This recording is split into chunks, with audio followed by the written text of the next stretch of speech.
কুমড়ো ফুল ভালোবাসে না এমন বাঙালি পাওয়া খুব মুশকিল। তাই কুমড়ো ফুল এনে ভালো করে তার পেছনের পাটটা কেটে এইভাবে আগে কুমড়ো ফুলগুলো পরিষ্কার করে নিলাম। তারপর ভালো করে কুমড়ো ফুলটাকে ধুয়ে পরিষ্কার করে একটু জলটা ঝরিয়ে নিলাম। এদিকে আমি 3 ঘন্টার মতো আতপ চাল হাফ কাপের মতো ভিজিয়ে রেখেছিলাম। আমি চালটা একটা মিক্সিং জারে নিয়ে বেশ কয়েকটা কাঁচা লঙ্কা দিয়ে জল দিয়ে স্মুথ একটা পেস্ট বানিয়ে নিলাম। অনেকে অনেকভাবে বানায়, আমিও অনেকভাবে বানিয়ে থাকি। আজকে এইভাবে বানাচ্ছি, এইভাবে আমি প্রায় বানাই, আপনাদের সঙ্গে সেটাই শেয়ার করলাম। চালের মধ্যে 1 চামচ ভরে বেসন দিয়ে দিলাম, কালো জিরে পোস্ত দিয়ে, এরপর অল্প একটু হলুদ দিয়ে স্বাদ মতো লবণ দিয়ে এটাকে সব কিছু একসঙ্গে মিক্সড করে নিলাম। দেখুন ব্যাটারটা অনেকটাই গাঢ় আছে, তাই মিক্সি ধোয়া জল দিয়ে ব্যাটারটাকে পাতলা করে নিলাম।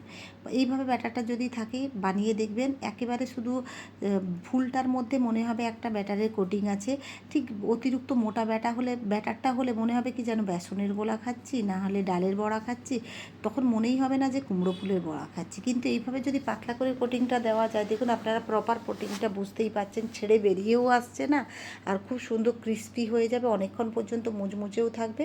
আপনারা এটা ডাল ভাতের সঙ্গে মানে এটা দিয়েই পুরো ভাত খাওয়া হয়ে যাবে। তাছাড়া স্ন্যাক্স হিসাবেও ব্যবহার করতে পারেন। এইভাবে একটু ঝরিয়ে নিয়ে দিয়ে দিলাম। দেখুন খুব একটা ব্যাটার কিন্তু ছেড়েও বেরিয়ে আসছে না।